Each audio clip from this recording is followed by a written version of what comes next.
দর্শক আসসালামু আলাইকুম। কাছে দূরে যে যেখানে বসে আজকের গুরুত্বপূর্ণ ভিডিওটি দেখছেন সবাইকে জানাচ্ছি আন্তরিক মোবারকবাদ ও শুভেচ্ছা। তো দেখতে পাচ্ছেন দেশের বেসরকারি শিক্ষা প্রতিষ্ঠানে ৬৮,৩৯০ জন শিক্ষককে নিয়োগের চতুর্থ গণবিজ্ঞপ্তি প্রকাশ করেছে বেসরকারি শিক্ষক নিবন্ধন ও প্রত্যয়ন কর্তৃপক্ষ এনটিআরসিএ। ৬৮,৩৯০টি শূন্যপদের মধ্যে স্কুল ও কলেজ পর্যায়ে ৩১,৫০৮টি শূন্যপদ রয়েছে। মাদ্রাসা কারিগরি ও ব্যবসায় ব্যবস্থাপনা শিক্ষা প্রতিষ্ঠানে শূন্যপদ রয়েছে ৩৬,৮৮২টি, সবকটি এমপিওভুক্ত পদ।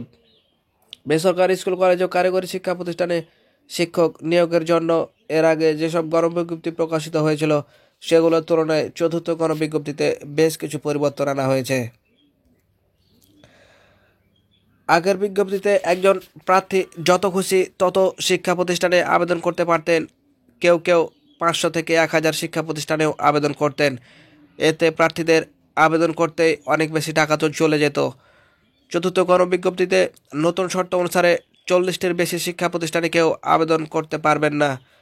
40টি শিক্ষা প্রতিষ্ঠানের বাইরে কোনো প্রার্থী যদি তার পছন্দ বহির্ভূত যে কোনো প্রতিষ্ঠানে চাকরি করতে ইচ্ছুক হন তবে তাকে হ্যাঁ অ্যাপ্লিকেশন ফর্মে হ্যাঁ অপশানে ক্লিক করতে হবে।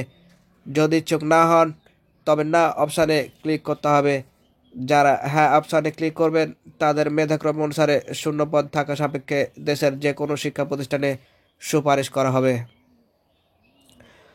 আগের গণবিজ্ঞপ্তিতে একজন প্রার্থী যত খুশি তত শিক্ষা প্রতিষ্ঠানে আবেদন করতে পারতেন। কেউ কেউ 500 থেকে 1000 শিক্ষা প্রতিষ্ঠানে আবেদন করতে পারতেন। এতে প্রার্থীদের আবেদন করতে অনেক বেশি টাকা চলে যেত। চতুর্থ গণবিজ্ঞপ্তির নতুন শর্ত অনুসারে 40টির বেশি শিক্ষা প্রতিষ্ঠানে কেউ আবেদন করতে পারবেন না।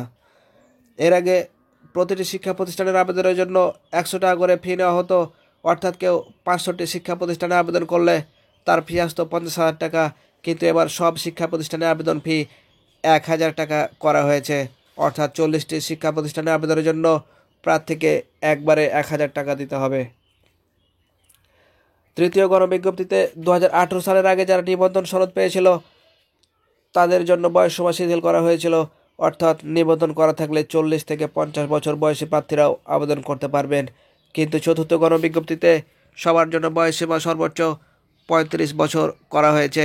তাই আগের নিবন্ধন থাকলেও বয়সের কারণে সব নিবন্ধনকারী আবেদন করতে পারবেন না। নতুন যারা নিবন্ধন পেয়েছেন তারাই শুধু আবেদন করতে পারবেন। পারভেজ ইসলাম নামের এক চাকরি প্রার্থী প্রথম আলোকে বলেন, আবেদন ফি এবং বয়স নির্দিষ্ট করে দেওয়ায় নতুন প্রার্থীরা উপকৃত হবেন। কারণ আগে দেখা যেত পছন্দ মতো স্কুল কলেজ পেত অনেক 1 থেকে 1,200টি শিক্ষা প্রতিষ্ঠানে আবেদন করতেন। ফলে আবেদন করতে কারো কারো 10 থেকে 12,000 টাকা পর্যন্ত খরচ হতো। বয়স নির্দিষ্ট করে দেয় নতুন প্রার্থীরা সুবিধা পাবেন। নিবন্ধনের পর স্কুল পেতে বছরের পর বছর অপেক্ষা করতে হবে না। চতুর্থ গণবিজ্ঞপ্তিতে সবার জন্য বয়সসীমা সর্বোচ্চ 35 বছর করা হয়েছে।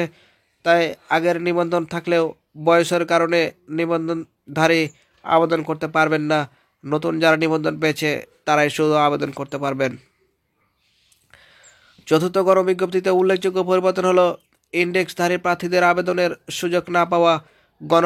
গণবিজ্ঞপ্তিতে বলা হয়েছে মাধ্যমিক ও উচ্চ মাধ্যমিক বিভাগের পরিপত্রের মাধ্যমে শিক্ষা মন্ত্রণালয় জারি করা শিক্ষক নিয়োগ সংক্রান্ত পরিপত্রের 7 নম্বর অনুচ্ছেদের কার্যকারিতা সাময়িকভাবে স্থগিত করায় কর্মরত এমপিওভুক্ত শিক্ষকদের ইন্ডেক্সধারী চতুর্থ গণবিজ্ঞপ্তিতে আবেদন করার সুযোগ নেই।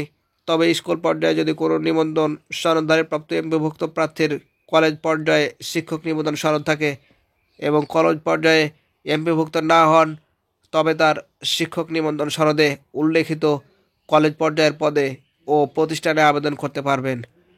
বিপরীত ক্রমে কলেজ পর্যায়ে নিবন্ধন সনদধারী এমপিওভুক্ত প্রার্থী যদি স্কুল পর্যায়ে শিক্ষক নিবন্ধন সনদ থাকে এবং তিনি যদি স্কুল পর্যায়ে এমপিওভুক্ত না হন তবে তার নিবন্ধনের সনদে উল্লেখিত স্কুল পর্যায়ে পদে ও প্রতিষ্ঠানে আবেদন করতে পারবেন। এনটিআরসিএ 16তম শিক্ষক নিবন্ধন পরীক্ষায় উত্তীর্ণ ইন্ডেক্সধারী প্রার্থীরা চতুর্থ গণবিজ্ঞপ্তিতে আবেদনের সুযোগের দাবিতে মানববন্ধন ও সংবাদ সম্মেলন করেছিলেন। তাদের দাবি 16তম নিবন্ধন সনদে অন্তত একবার যে কোনো শর্তে ইনক্রিমেন্ট অভিজ্ঞতা ও পূর্বের ইন্ডেক্স নম্বর বাতিল করে ফ্রেশার হিসাবে তাদের আবেদন করার সুযোগ দেওয়া হোক। দেওয়ান আব্দুল রহিম হাই স্কুল অ্যান্ড কলেজের প্রভাষক মোহাম্মদ শান্ত আলী প্রথম আলোকে বলেন, আবেদনে চাকরির বিধান রাখার উদ্যোগকে সাধুবাদ জানাই। এটি বেকারদের জন্য আশীর্বাদ। তবে ইন্ডেক্সধারী শিক্ষকদের আবেদনের সুযোগ না থাকায় তারা বদলি বা প্রতিষ্ঠানের পরিবর্তন করতে পারবেন না। শিক্ষকরা পরিবার ছেড়ে 500 থেকে 600 কিলোমিটার দূরে চাকরি করছেন। এমপিও নীতিমালা অনুসারে দ্রুত বদলি নীতিমালা তৈরি ও বাস্তবায়ন করা হোক। নিয়োগে সুপারিশ পরবর্তী যোগদান এমপিও করার ক্ষেত্রে প্রার্থীরা হয়রানির শিকার হন। প্রার্থীদের হয়রানি বন্ধের মাধ্যমে উচ্চশিক্ষা অধিদপ্তরে এবং এনটিআরসি এর কঠোর নির্দেশনা জরুরি। তো এই ছিল আজকের মতো ভিডিওটি। সামান্য ভালো লাগলে একটি লাইক করে আমাদের অনুপ্রাণিত করবেন, যাতে আরও ভালো ভালো ভিডিও আপনাদের উপহার দিতে পারে এবং পরবর্তী ভিডিও সবার আগে পেতে চ্যানেলটি সাবস্ক্রাইব করে আমাদের সাথে থাকবেন। আল্লাহ হাফেজ।